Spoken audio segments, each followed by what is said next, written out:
This time. And then you know how I feel. Cool. All right. Okay. So I'm going to share screen. Can you see my screen? Yeah. Yeah. Okay.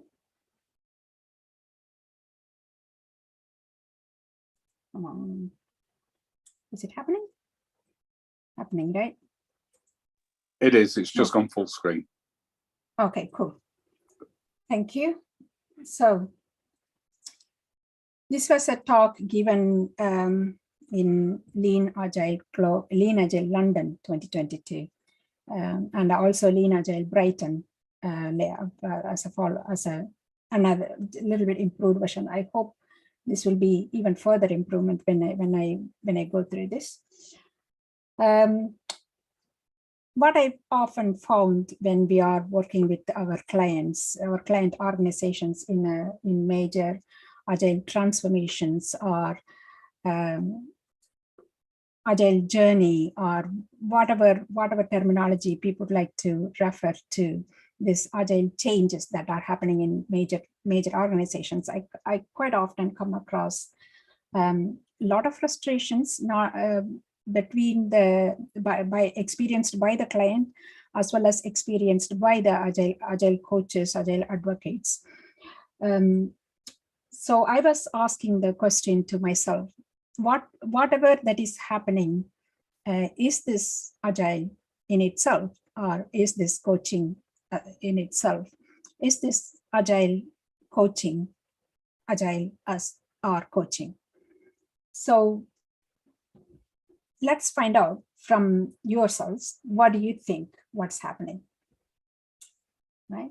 Okay, so before going into this, I have a question. How many of you are agile coaches or scrum masters that are working with the clients? Yep. Yeah, okay. Yep.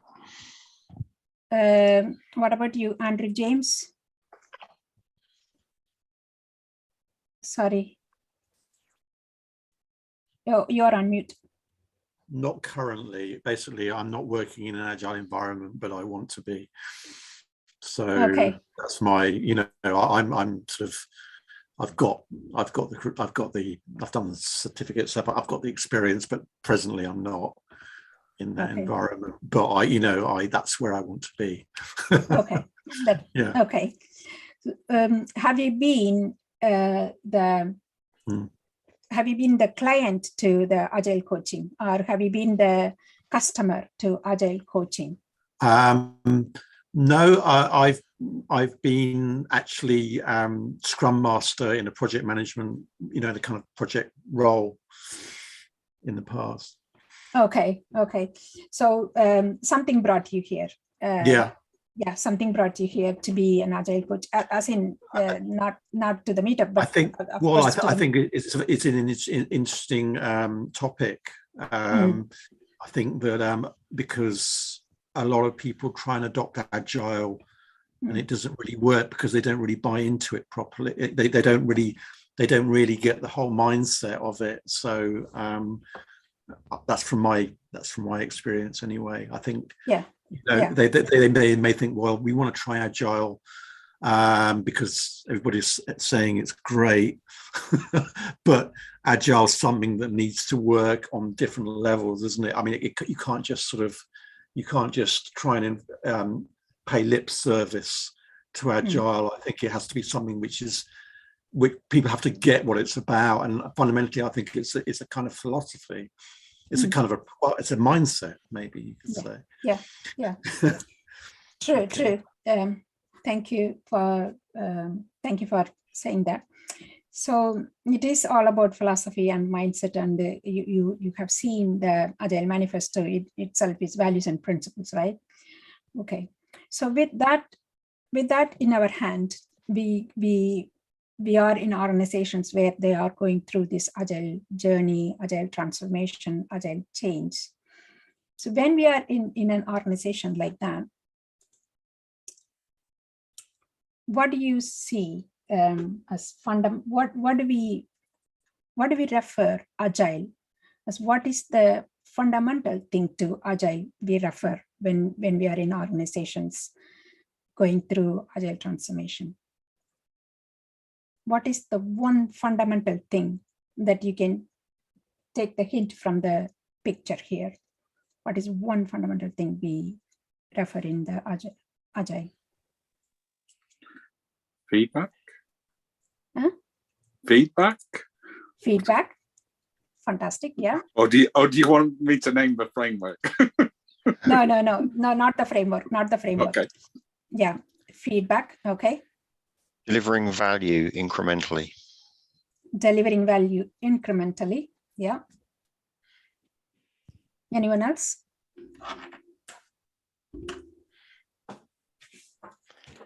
Making things easy to understand. Okay. Okay. Yeah. Yeah. Making things easy to understand. Feedback. Incremental. Delivering value incrementally. Anyone else?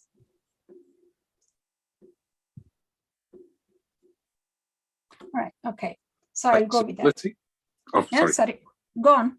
I said flexibility. Flexibility. Okay. Right. Flexibility. Okay. Any other thought before we move on? Right. Okay. How many of these things you can identify with the Agile coaching that's happening on the ground? Can you identify feedback in Agile coaching? I'm not talking about the teams doing Agile with their feedback. I'm talking about the Agile coaching done by the Agile coaches. Is there a feedback loop by them when they are doing the Agile coaching? Do you want? I don't know if I answer yes, is that going to spoil things? I've only just implemented it, but I would say previously, no, there wasn't any at all. Okay, so now you are believing that you're doing it. Okay, I don't want to break your bubble yet. Okay. Okay, so the next one, delivering value incrementally. Is that how we do Agile coaching? Delivering Agile coaching incrementally, and each increment has business value for the clients. Is that how we do Agile coaching? Not necessarily agile coaching. Okay. I think your question is it agile or is it coaching? Sorry, who is that? Sorry, it's Steve here. I can't put my camera on at the moment. That's okay. Yeah. So no, the Agile. It's not the same as coaching, but it's part of the Agile. It's part of it's part of it. It's fundamental to Agile. Yeah. Way. Yeah. Yeah, I have not asked about the coaching yet, so I'm just touching on is Agile coaching agile? Is Agile coaching is what we are discussing here. Yeah. So in fundamental thing to Agile, is incremental feedback, delivering value, and easy to understand, and making it flexible. Is that how the Agile coaching or the Agile transformation is happening wherever we are? Most often than not. In some places, we do believe that this is how we are doing, but most often then we do not do in an incremental fashion and taking the feedback from the client and then doing the next increment of Agile coaching with the client. So if we move on to the coaching bit, in the coaching, again, if you have been trained in as a professional coach, or if you have come across what coaching exactly means, is that, can you think about what is one fundamental thing to coaching?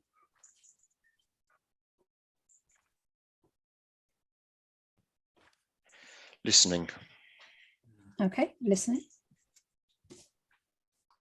Anything else?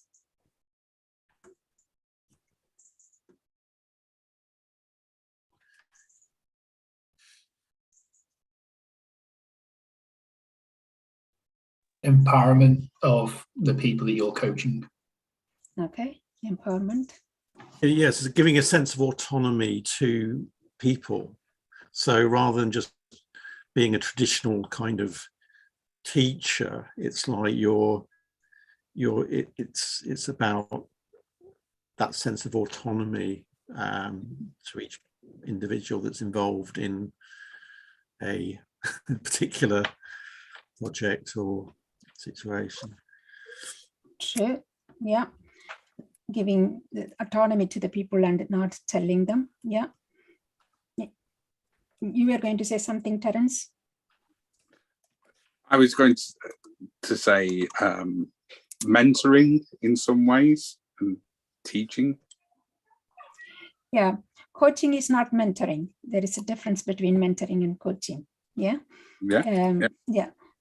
So we were talking about coaching here. So in coaching, like said, we listen, we empower, we enable the autonomy to the people that and we don't tell them this is what you go on to do, kind of thing. So basically we believe that coachee has all the answers. They have the answer. We don't necessarily have the answer. We don't tell them what to do. They will find how to do, whereas we are there to ask the right kind of questions. So that they find their own answers. Is that how we do Agile coaching? Not exactly. It's a mixture of things, isn't it? Agile coaching. It's often where teaching, mentoring, guiding, and having a little bit of coaching. We don't always let them find their own path to the ideas, because they may not understand the particular topic to begin with. Yeah. So we believe that they don't have all the resources or the skills or the answers within themselves. We believe we are the experts and we have to guide them through it. So I'm not going to say this is right or wrong, but at least can we agree that this is not coaching in the strictest sense? Oh yeah, it's definitely not coaching in the strictest sense, not at all. Yeah. So the term we use for Agile coaching is not coaching, and it is not Agile in the strictest sense itself, because you release in an incremental fashion, and then you take the feedback from it, learn from it, and then you take your next step, which is not happening here either. Yeah. So within these few minutes, in the first few minutes, okay, someone is waiting. I'm going to admit them. Oh, sorry. Oh. I'm going to make you the host so that you can okay. Admit people. Yep. There's someone there. I'm not able to admit them. Make a host. You are the host now, Terence. You can admit someone who is waiting. Right. Okay. So it's not coaching in the strictest sense. It's not Agile in the strictest sense in the way the Agile coaching is happening in the organizations. It doesn't. I don't necessarily say this is right or wrong, but the term the term we have coined for the people who are on the ground enabling these things is not necessarily correct. It is the reflection of what exactly they are doing. So I was talking to one of my current colleagues, Ian Banner, and he was saying that there are quite a few, like you said, Terence, there are quite a few things we do, sometimes being mentor, sometimes teacher, sometimes being an expert, sometimes quite a few other things we do on the ground. And he has a framework as well, and he has acronym as well, and he's writing a book. I'm sure you will pick up the book and read, and you will nod to all those things he has to say. So that's agreed that agile coaching as what is happening currently is neither agile nor coaching. Then what do we do when we are on the ground? That how do we carry on with our clients for the benefit of their clients, and with all our knowledge and skill and experience that we can offer to the client. So before jumping into that, I am going to take a little step back. I'm going to introduce myself, that I used to be a rocket scientist. Now I am an agile coach. You might ask pretty much everyone I have said this to have asked me why and how are the two questions I often come across. What has brought me from being a rocket scientist to agile coach is the curiosity, and probably there where the book rightly fits in with our course, with our talk today, is the curiosity that when these people relate. It's totally people-related things, empowering people things were happening around me. When I saw in an organization where this Scrum was happening, daily stand-ups were happening, I was very curious. I wanted to find out more, and I got into it more. And then I learned quite a lot more. What's the terminology for that kind of curiosity, Avni? The second one you said. Epistemic curiosity. Epistemic curiosity. Probably that's what led me to learn a bit more and then become an agile coach myself. Whereas what I'm doing here in this talk is bringing back what I have in as a scientist to this agile coaching. Again, when we go back to our organizations and we see in most of the places what exactly is happening, kind of, this is not my slide. This is copyrighted, as you can see at the bottom. It's also there. It is a copyrighted by Klaus Leopold. You can see on the left as well, from his book. So you can also see quite a lot of the time, this is what we experience in an organization where teams are implemented, where agile is implemented for development teams in the software industry, or in anywhere you go, it is the doer teams are asked to follow Scrum framework or Kanban framework or Agile or whatever kind of safe or whatever kind of framework they're asked to be agile, do agile, whatever. But what about the rest of the organization? They're mostly not in agile. They are doing quite a lot of other things. And as soon as this particular area is, the focus is mostly here. And when people are, then they get reports after report, and then they're quite happy. We are so great agile. I'm not going to use that language, but we are so great agile. But then what happens to the overall product development is that long process. And that doesn't enable the delivery of this particular product to be any sooner. The waiting times in between are so quite long. These are the areas that if you looked at the overall process that we would want to remove, so that the overall lead time is shorter for the product development and the overall organization can become properly agile. What happens when we talk about this kind of frustration? Can anyone say what's wrong with this kind of frustration when we see in the organizations? What's our frustration? It's not agile. It's not agile. It's very much a waterfall by the look of that. Yeah. It's conflicting. I mean, it's an organization that wants to preserve what they've already got and the way that they're already doing it, and then they want to try and include agile with it somehow. And so We are, yeah, you're totally right. We often complain about some people, don't we? Whom do we complain about here?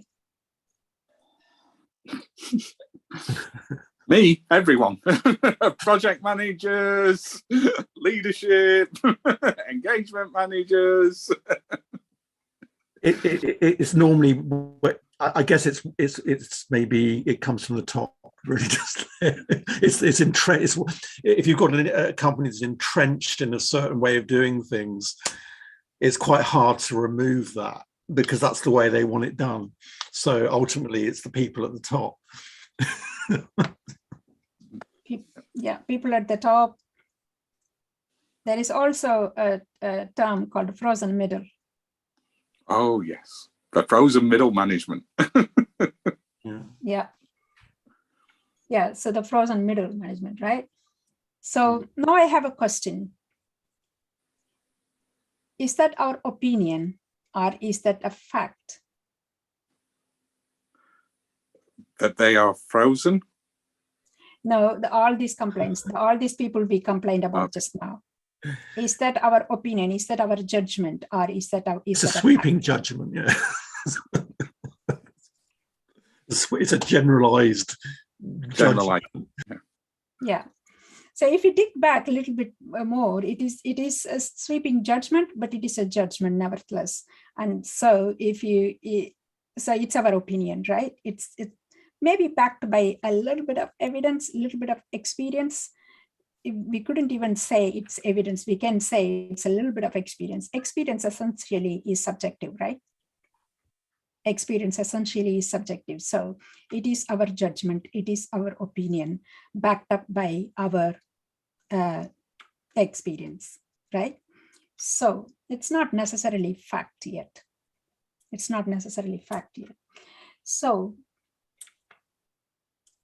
how do we bring back the thinking like a scientist here so that we can create facts, so that we can work on the basis of facts, so that we can release agility into the organization? So there is a book called How to Think Like a Scientist. It is a children's book. I didn't buy for Avni or Aaron. I bought for myself. This was a recommendation from one of the other books that I was reading, and he was surprised to find out about this book when he bought, and he recommended it. There's another story I will tell another day. So it's a children's book. It's only 42 pages. It's a very nice book. How to Think Like a Scientist. So first thing, ask a question. Second thing, gather information about the question. And then third, form a hypothesis. Form a hypothesis. Now, test a hypothesis. And then tell others what you found. Is there anything familiar about this cycle?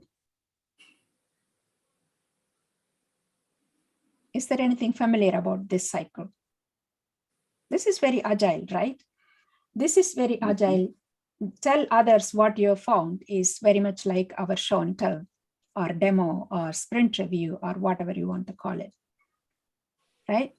Tell others what you found is where you show what you have done so far and take the feedback, right?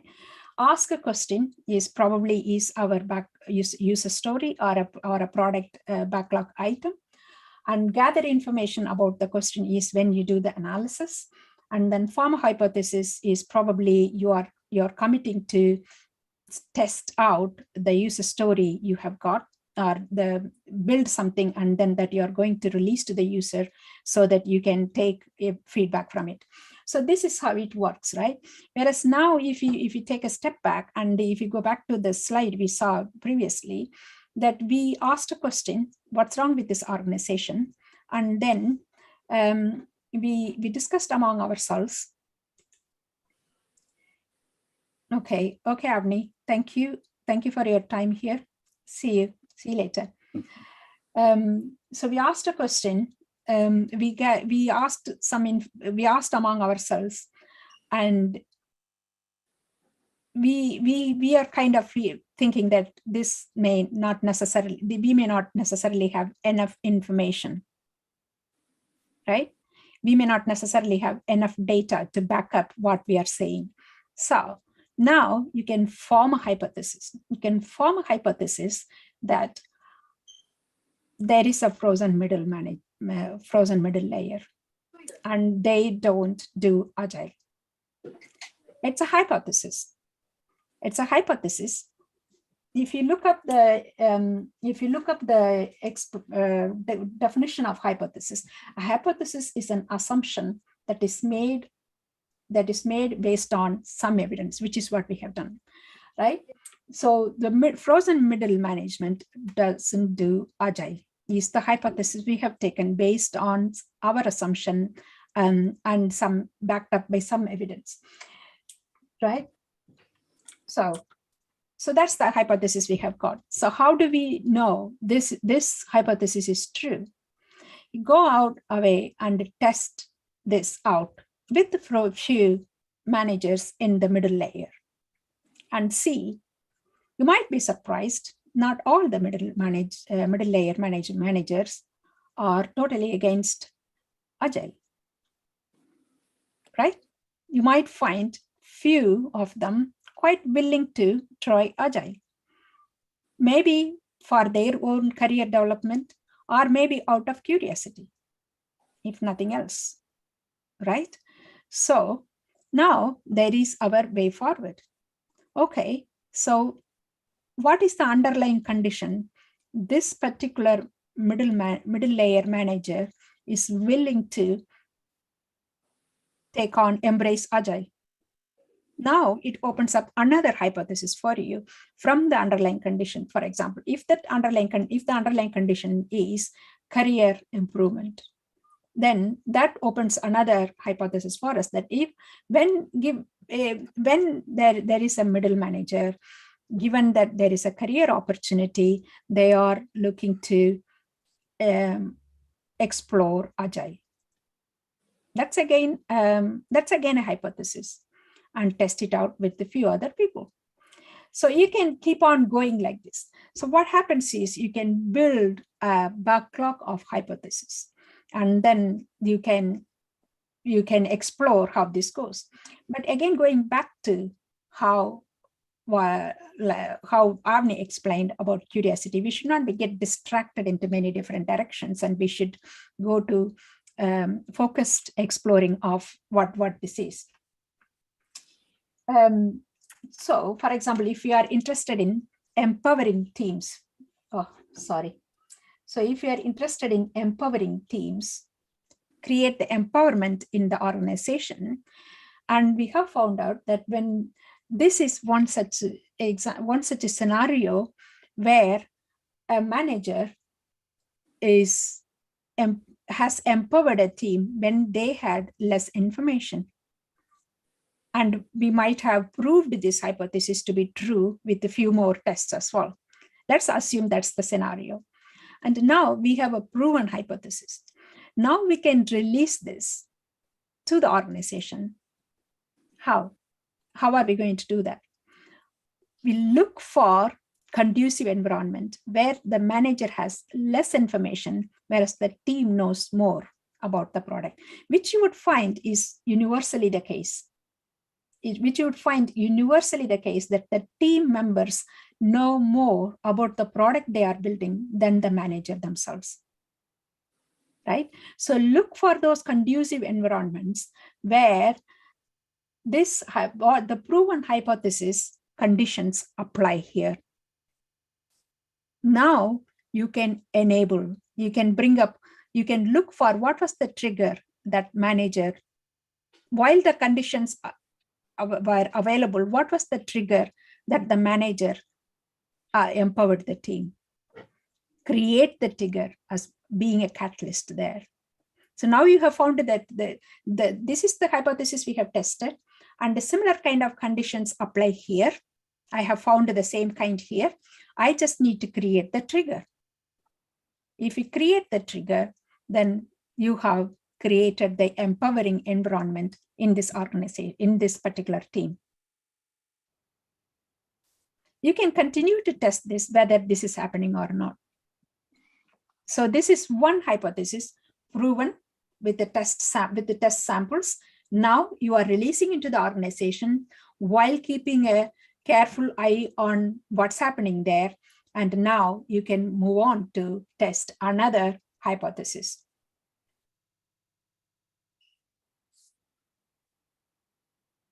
What do you think? Any question so far?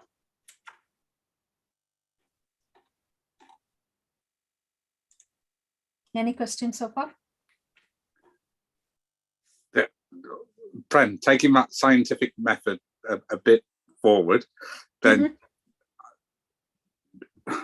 normally when, I might be wrong, normally when you're doing an experiment, you have a sample size. So do you feel that getting together with other Agile coaches and testing that hypothesis with a few Agile coaches is probably a more robust approach than doing it with just one? Yeah. So when you have a hypothesis, you are testing it with the organization. The test sample would be your teams. Yeah. And the entire population is the whole organization. So at any one point in time, you are not empowering in all the teams in the organization. That would be the entire population. So at one point in time, you are testing out your hypothesis with one particular team. Initially, you can consider, I'm going to consider test team 1, 2, 3, 4, and 5 as my test sample. And I'm going to try these empowering teams for team 1, 2, 3, and 4, and 5. And if that has worked out, I'm going to release this to the rest of the organization, again in smaller steps, like another 10 teams and another 10 teams. But for the first 5 teams was my test sample. Yeah. Yeah. Any question?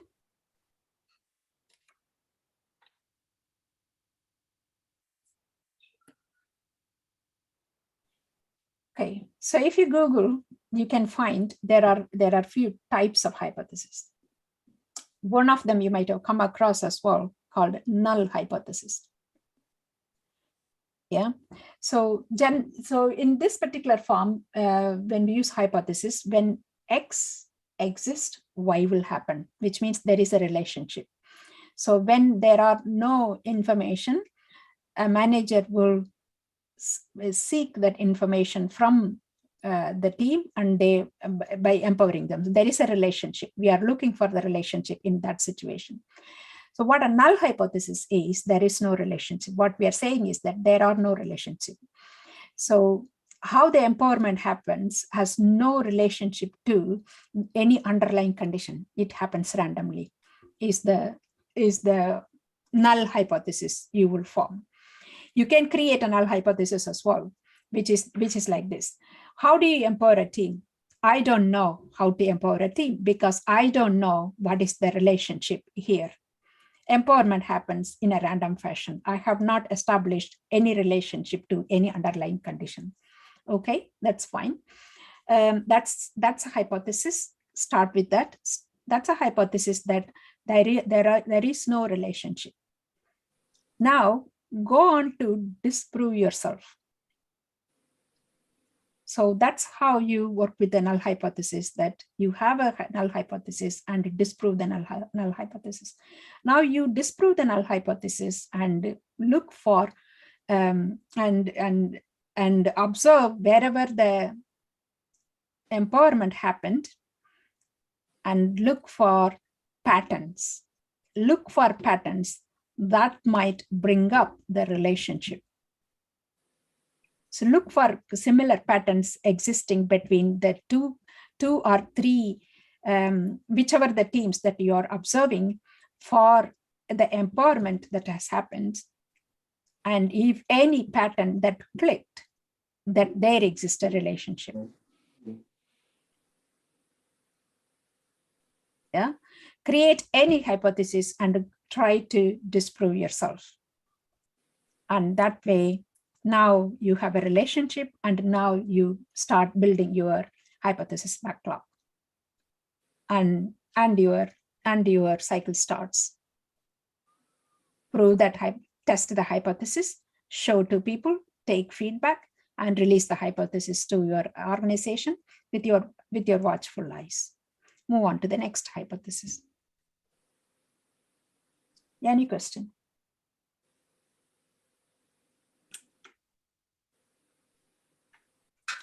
Here is my hypothesis. Agile coaching, however the name is wrong or right, works better as hypothesis-driven releasing agility, treating agility as a product.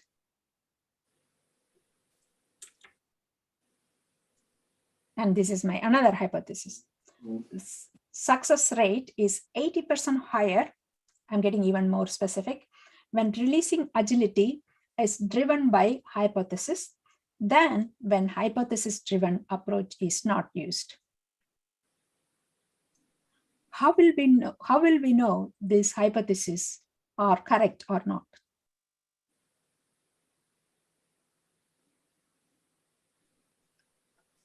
The only way to find out is testing it, observing the patterns, and establishing facts. I forgot to mention about the mind of a scientist. When we went and about coaching, when we talk about coaching, what the kind of we talk about different type effective questions, right? Effective questions to create that trigger for finding the answers for the coachee themselves. One of the questions we are trained to not ask is why, because why takes the people back to putting them in a defensive mode. So why is a question we don't ask, right? And similarly, what kind of questions scientists ask? Scientists ask, why is this happening? Yeah, why is this happening? They will ask because they want to understand the underlying conditions, right? Why is this happening? How is this happening? What is the relation here? All sorts of questions. Do you know what one question scientists won't ask? When will this be done? They won't ask. True or not? True or true?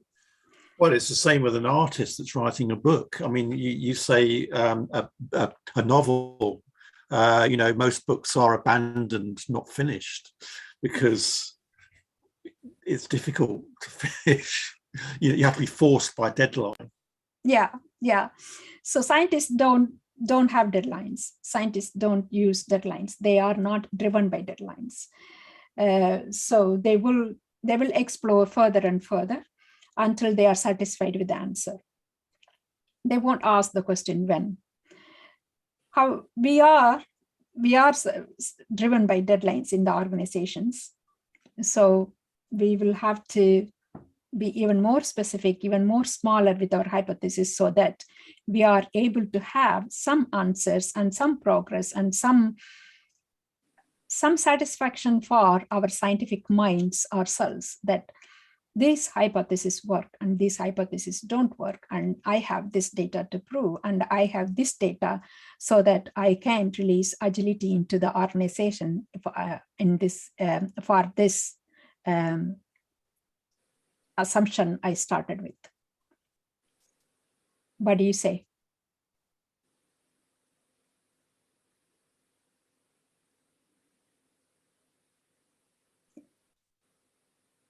Anything?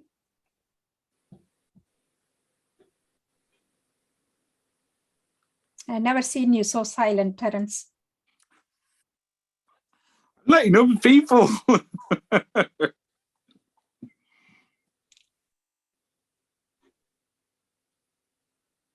No. Okay. What I would recommend is go on to try these hypotheses. These two hypotheses. and tell us what you have found. So surely, the hypothesis is those that want to be coached. You've got to want to be coached to be coached. If you don't want to be coached, then you may be interested, but unless that grows, you don't get anywhere. That sounds like advice you could give to an alcoholic. Yeah. Yeah. Unless you've got a team that, and just thinking about it as a team and about agility and releasing agility into the business, you can't do it on your own. You need to create make people inquisitive, at least. Curious. Yeah. Sorry, I'm linking the book back.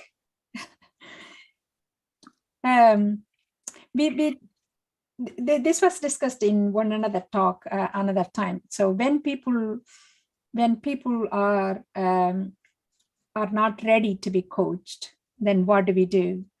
We look for their need. What is the need? Why are they here? Many organizations have middle layer. They really didn't ask for it.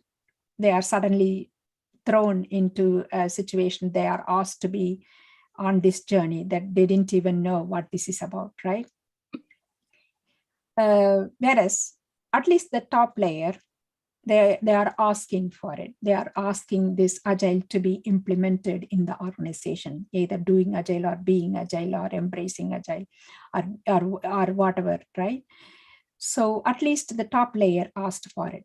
There must have been a need that drove them to this decision, right?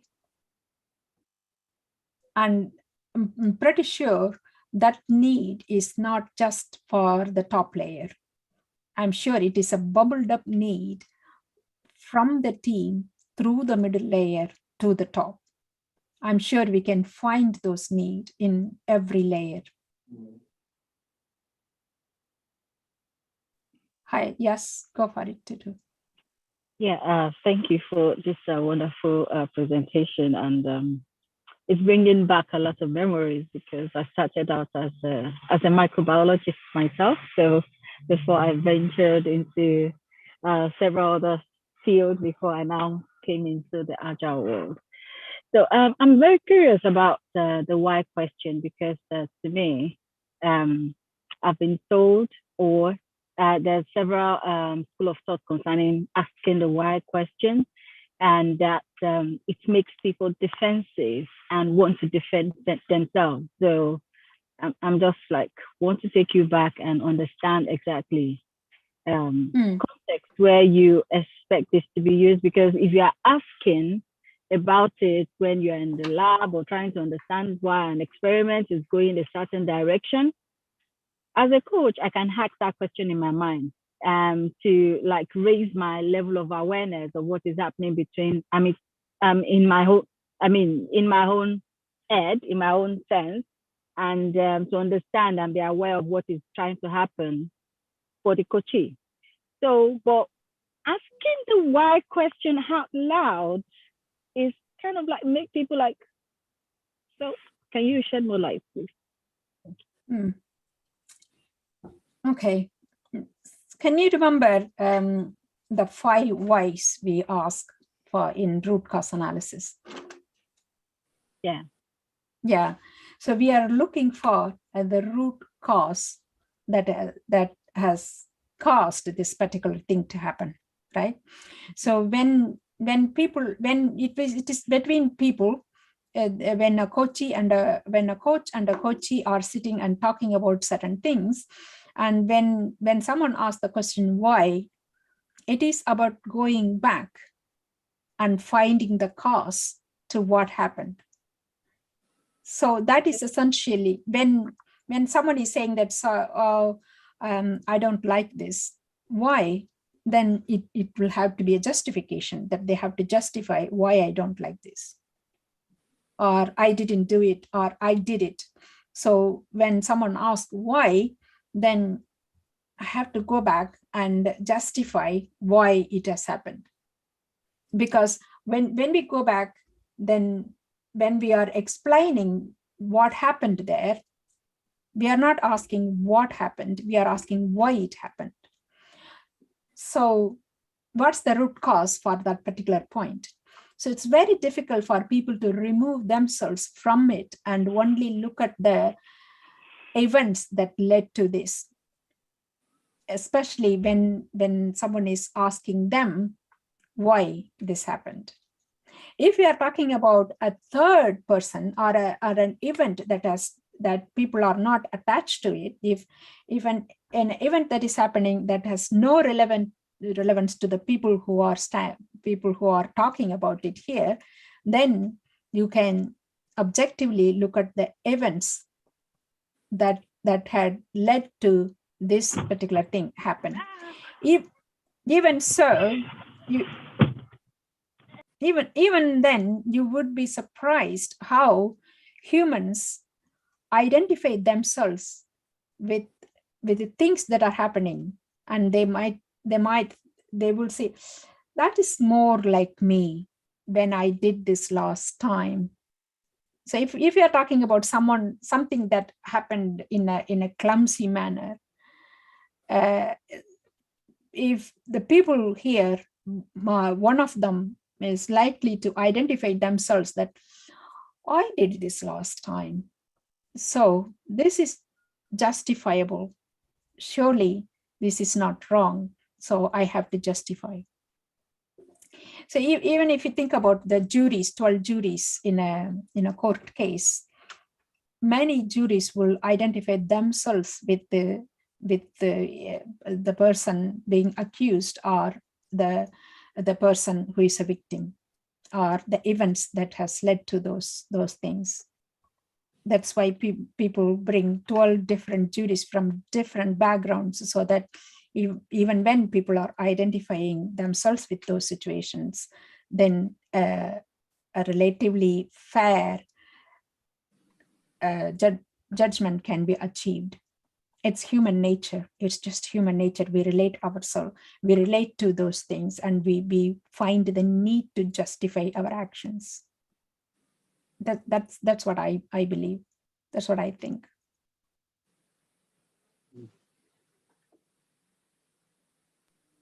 Thank you. Hope it answers your question. Somehow. Prem, I've got a slightly different question, but I'm really curious, so I've got to ask it. In this hypothesis, we put the success rate is 80% higher. Mm-hmm. I think you might know what I'm going to ask. How do you determine success? Good point. Good point. So this is just yeah. I know, but that's not the point of the presentation. The presentation is about the hypothesis and testing the hypothesis. But my curious mind. Yes. Very well coined as well. It's very it's very good point. How do you define success? So if I am in an organization releasing agility, what is the objective there? If making the entire organization using a particular framework, if that is the objective, that's the success there. Okay. If making the entire organization deliver fast, that's the objective there. That's the success, right? Amazon, for example, I have not worked for Amazon. I can only say from what I have read, the culture inside the organization is not that great. Whereas they have few aspects very high agile, like 2 pizza team, They were the first one who invented it, right? And their delivery, as in how fast their features are delivered. Every other minute, some feature is released, right? Their CI/CD capability is really, really fantastic. Whereas take Nokia, for example, they implemented the framework very beautifully. Agile top to bottom. They didn't deliver the product right. Right? So so what they considered as their success was making the entire organization agile in Nokia. What Amazon considered was that having that CI/CD capability that I can release any feature anytime. So that was their success. And having that two-pizza team able to take decision for their product within themselves, the autonomy for that team was well achieved by Amazon, two-pizza team autonomy. However, the culture in the organization is not necessarily great, is what I have read. So it depends what each organization aims to achieve and define what their success is. Can I ask a question from what you've just said? How do we get the information about Amazon? How did we? I mean, a lot of the times companies don't really want to release stuff that's sort of discloses that maybe certain things aren't a success. You know, I mean, when companies do case studies and so on, sometimes it's more focused upon, you know, their strengths and so on. So is it, you know, how can we find that information as examples of what you've just you know, mentioned? Only reading articles, only from reading articles. Right. Only from reading articles. As I mentioned, I have not worked for them, so Yeah. I don't know the inside story firsthand. This is only from reading articles. So they may be true, they may not be true. I don't know.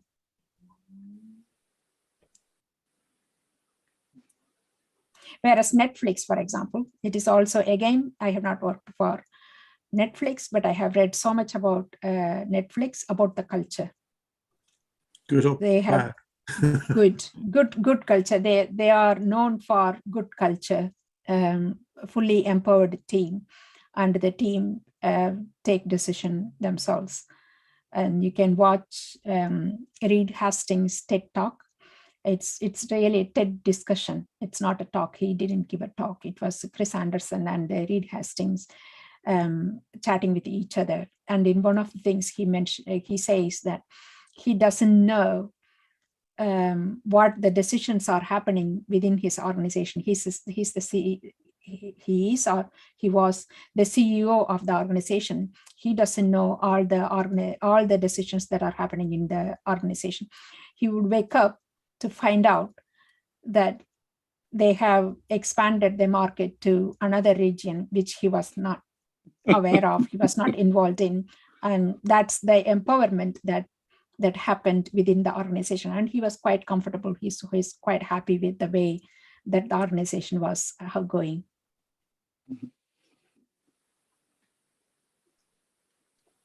It's known for culture first organization.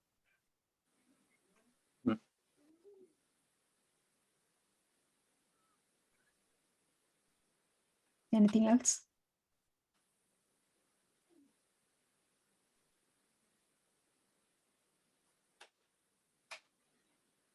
Cool. We can take our time back if no more questions.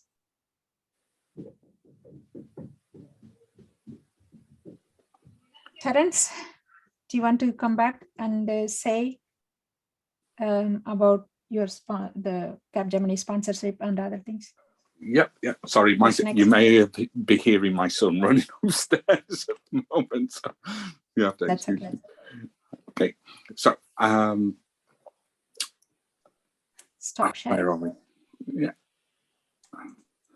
Right. So firstly, I'd like everyone to come off mute and just to give Prem a great big hand for that presentation. I'm sure we'll all be testing some hypotheses in the future. Thank you. Thank you. And Thank you. I will, if I can, share this screen.